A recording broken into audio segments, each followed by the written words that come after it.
Hello children, good morning, namaskar. You are welcome to Gyanodaya Basic Knowledge for Science classes for class 7.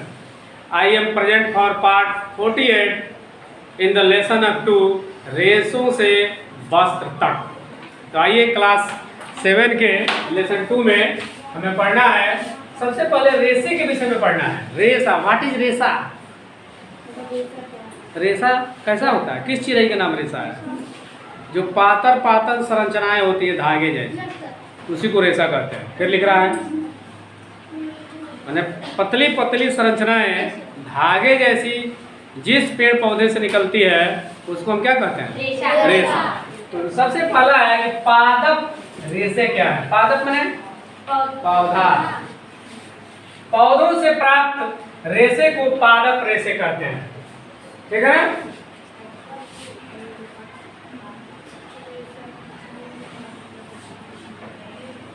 जैसे कपास के पौधों से रुई, कपास रुई देखे हो? तो पतला पतला रेशा होता है कि नहीं?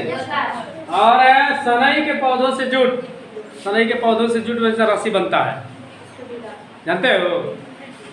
तो इसी को हम रेशा कहते हैं. मैंने पौधों से जो रेशा प्राप्त होता है उसको क्या कहते हैं? पादप रेशा. और वो पौधा कौन कौन है? जैसे कपास के पौधे, सनई के पौधे, जूट के भी पौधे होते हैं जी. हम लोग क्या जोनरी, जिसको तुम लोग जोनरी कहते हो, हम लोग यहाँ मकई कहा जाता है. उसी के खेत में रोपा जाता है, लंबा लंबा होता है. पतइयों को छील कर भैंस इसको दूध देने वाले जानवरों को खिलाया जाता है. बहुत दूध देती हैं और चमड़ी मोटी भी होती है. और उसी को छिलके को पानी में टाट बांध कर फेंक देते हैं, सड़ जाता है. फिर ले आके धो देते हैं, साफ हो जाता है, खूब उज्जर जैसा चमकने लगता है दूध जैसा. और फिर उसी से रस्सी भरने में काम आता है. तो यहाँ नहीं देखें, लेकिन हम लोग क्या होता है उसको बोलते हैं पटसन. अब जानतो रेशा. जानतो माने जानवर, जंतुओं से प्राप्त होने वाले रेशे को जानतो रेशे कर. जैसे भेड़ से ऊन होता है ना, रेशम के कीट से रेशम. लाख का कीट भी होता है जी, तूत के पेड़ पर पलता है. उससे बहुत महंगे महंगे साल चादर बनते हैं. एक साल को लेकर पूरे मुट्ठी में बंद कर लो. इतना छोटा होगा, हल्का. ओढ़ोगे तो एक चादर के साथ साट लोगे तो रजाई नहीं काम करेगा, इतना गर्म होता है. तो इस तरह भेड़ से ऊन, रेशम के कीट से रेशम और लाख के कीट से भी रेशा बनता है, जिससे गरम गरम कपड़े बनते हैं. ऊन प्राप्त होने वाले जंतु कौन कौन है? याक, ऊंट, बकरी, लामा अमेरिका के जानवर है, इससे भी ऊन प्राप्त होता है. एल्पेका अमेरिका का है. अंगोरा बकरी से अंगोरा ऊन मिलता है, ये भी बहुत मखमली और बहुत सुंदर और बहुत गर्म ऊन होता है. कश्मीरी बकरी ये होती है, उससे भी ऊन बनता है. जितना उसके बाल भेड़ों की तरह उजले उजले, दूध जैसा उजले होते हैं, स्वच्छ. तो ये सब ऊन प्राप्त होने वाले जंतु कौन कौन? याक, ऊंट, बकरी, लामा अमेरिकन पाई जाती है, एल्पेका अमेरिका में, अंगोरा बकरी, कश्मीरी बकरी से ऊन प्राप्त होता है. ऊन तैयार करने की विधि क्या है? कहता है भेड़ के दाढ़ी के रूखे बाल. दाढ़ी मतलब दाढ़ी के रूखे बाल एवं त्वचा पर स्थित तंतु रूपी मुलायम, त्वचा पर जो होता है तंतु रूपी मुलायम बालों से ऊन बनाया जाता है. ठीक है. और भेड़ पालन क्यों किया जाता है?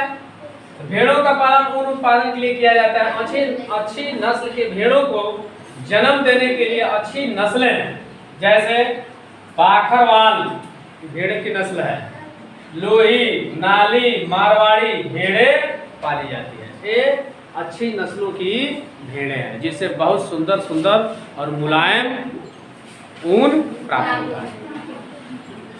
अब है कि व्रणात्मक प्रजनन क्या है? प्रजनन मतलब क्या होता है? कितने लोग जानते हैं? प्रजनन मतलब अंडे बच्चा देने में बच्चा पैदा करना, मैंने संख्या बढ़ाना. तो कहता है कि वर्णात्मक प्रजनन क्या है? अच्छी नस्ल की भेड़ों को जन्म देने के लिए जनक के रूप में इसकी चयन की प्रक्रिया वर्णात्मक प्रजनन कहते हैं. जैसे दो वैरायटी के नस्लें अगर एक साथ मिल जाएंगी, उससे जो बच्चे होंगे तो अच्छी क्वालिटी के होते हैं. जो देसी गाय रहती है उससे कभी कभी अच्छे अच्छे बच्चियाँ निकलती है कि नहीं निकलती है, दुधारू हो जाती है. तो उसी तरह भेड़ों में भी कहता है कि अच्छी नस्ल की भेड़ों का जन्म देने के लिए जनक के रूप में, जनक के मतलब पिता के रूप में, पिता के रूप में जो इसकी चयन प्रक्रिया की जाती है कि इस भेड़ से उस भेड़ का क्रॉस किया जाएगा तो इसके बच्चे सुंदर होंगे और बड़े बड़े होंगे. तो इसलिए इस प्रक्रिया को हम क्या कहते हैं? वर्णात्मक प्रजनन। माने अच्छी नस्ल के जनक भेड़ से उत्तम क्वालिटी के भेड़ों का जन्म देना वर्णात्मक प्रजनन कहलाता है। अब भेड़ों के रेशों को ऊन में संशोधित करने के विभिन्न चरण क्या है? केवल भेड़ से ऊन काट लिए तो रेशा उसका काट लिए बाल तो उसमें नहीं तैयार हो जाएगा। कई उसमें प्रोसेस हैं। सबसे पहले बाल की कटाई करते हैं, उसके बाद अभिमार्जन करते हैं। अभिमार्जन मतलब साबुन में टब में फेंक देते हैं, कुछ साफ करते हैं जैसे गंध न दे। पहले कटने पर गंध देता है, जब साबुन से और सरफ से उसमें धो देंगे, टब में देंगे तो गंध खत्म हो जाएगा, साफ हो जाएगा। उसके बाद उसमें छंटाई किया जाता है, बड़ा एक साथ, छोटा एक साथ, कटाई, उसके बाद उसको धुलाई माने मशीन में डाल के उसकी कटाई की जाती है, उसके बाद रंगाई की जाती है, पेंट किया जाता है, तब ऊनी धागा बनता है। यानी किसी भी भेड़ के बाल को काटने के बाद 6 चरणों से गुजरने के बाद ही जाकर उसका ऊन तैयार होता है, तब काम लायक होता है। नहीं खिलाए भेड़ से काट के बना दे, मुँह में कोई सोएगा, इतना बदबू करेगा, गंध आता है। लेकिन जब पानी से धो दिया जाता है, सरफ से डालकर उसको गर्म पानी से साफ हो जाता है। तो 6 रास्तों से गुजरना पड़ता है। अब भेड़ों की बाल की कटाई कैसे की जाती है? जब पाली गई भेड़ के शरीर पर बाल घने हो जाते हैं, तब बाल को कैंची से उतार लिया जाता है। सही है? जब ज्यादा हो जाएगा, लेकिन कब उतारा जाएगा? इसे कटाई करते हैं। बालों को गर्मी में काटा जाता है, ठंडी में नहीं। गर्मी में इसलिए काटा जाता है, बाल खाली हो जाएगा तो हवा भी लगेगा। ठंडी में काट देंगे तो ठंडा लगेगा, बाल रहे तो गर्मी रहता है, इसलिए गर्मी में काटते हैं, ताकि बाल नहीं रहने से उसके त्वचा में कोई दिक्कत न हो, यानी ठंडा न लगे, गर्मी न लगे। त्वचा के ऊपरी सतह मृत कोशिकाओं से बनी होती है, जिसे बाल काटने पर दर्द नहीं होता है। भेड़ों की बाल जब हम काटते हैं तो सवाल उठता है क्या दर्द करता होगा कि नहीं करता होगा? तो नहीं करता। क्यों नहीं करता है? उसका एक ही कारण है कि ऊपर की जो त्वचा है इन कोशिकाओं से बनी होती है, मृत कोशिकाओं, इसलिए दर्द नहीं होता। नीचे से भले जमता है, जैसे हम लोग भी बाल काटते हैं तो दर्द होता है, नहीं ना होता है, लेकिन बाल को खींचते हैं तो दर्द होता है कि नहीं होता है? इसलिए कि जीवित कोशिकाओं से जब इसका संपर्क छूटता है तो दर्द होता है। ठीक है ना? तो इस प्रकार क्लास 7 के लेसन 2 में पादप रेशे, जांतों रेशे और ऊन प्राप्त होने वाले जंतु, ऊन तैयार करने की विधि, भेड़ों का पालन क्यों किया जाता है, वर्णात्मक प्रजनन क्या है, भेड़ों के रेशे को काट कर ऊन बनाने के लिए किन किन प्रोसेस से गुजरना पड़ता है, और भेड़ों की बाल की कटाई कैसे की जाती है, कब की जाती है और क्यों काटने पर दर्द नहीं होता है, इन सारी चीज़ों की जानकारियाँ आपको बहुत ही इजी रूप में बताया गया। हमको उम्मीद है कि समझ में भी आया होगा। तो आइए थोड़ा देखते हैं, पूछते हैं कितने लोग बताते हैं और कितने लोग नहीं बताते हैं, तभी ना पता चलेगा फीडबैक क्या है, चाहे कितना समझ में आया कितना समझ में नहीं आया। बताइए सबसे पहले पादप रेशा किसे कहेंगे? चलो तुम बताओ। पौधों से प्राप्त होने वाले रेशे को पादप रेशा। जैसे कपास के पौधे। चलो बैठो। शीतल, जांतव रेशा क्या है? जंतुओं से प्राप्त होने वाली रेशे को जांतव रेशे कहते हैं। जैसे भेड़ से ऊन, रेशम के कीट से रेशम। हाँ, भेड़ के शरीर से बाल किस समय काटा जाता है, कौन बताएगा? चलो साजन, चलो बैठो।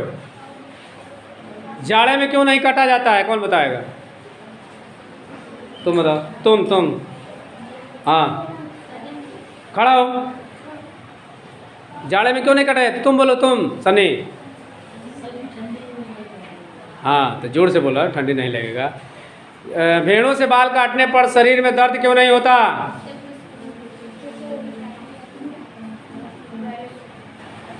चलो तुम बताओ। क्योंकि उसकी त्वचा की ऊपरी हिस्से मृत कोशिकाएं बने होती है। हाँ, भेड़ से ऊन काटने के बाद क्या तुरंत ऊन तैयार हो जाता है? नहीं। कब तैयार होगा? कोई बताओ, हाथ उठाओ। 6 या 2 जो ही याद बताओ। कितने चरणों से गुजरना पड़ेगा? 6। हाँ, पहले क्या किया जाएगा? बाल की कटाई। तब धुलाई। छटाई। हाँ, उसके बाद रंगाई। हाँ, तब ऊन बनाई। चल बैठा। हाँ, भेड़ों की बाल कटाई ये तो पूछा है किस महीने में किया जाता है, कैसे की जाती है, किस हथियार से? कैंची से। चलिए ठीक है, जो लोग बताएं उनको भी धन्यवाद, नहीं बता पा रहे हैं उनको भी धन्यवाद। तो अभी आप कक्षा 7 के लेसन 2 में रेशों से वस्त्र में पढ़ाया गया कि ऊन किस जानवर से निकाला जाता है और वह ऊन निकलता है तो कैसे तैयार होता है, किस महीने में काटा जाता है, कैसे उसकी धुलाई की जाती है और भेड़ से बाल को काटने पर दर्द क्यों नहीं होता। इन सारी जानकारियाँ आपको एजीबी में दी गई।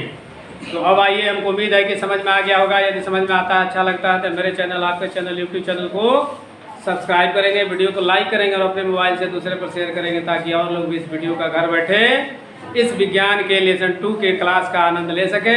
अब मैं मिलता हूँ नेक्स्ट वीडियो में, तब तक के लिए thank you for watching video. Tata, bye bye, okay, नमस्कार।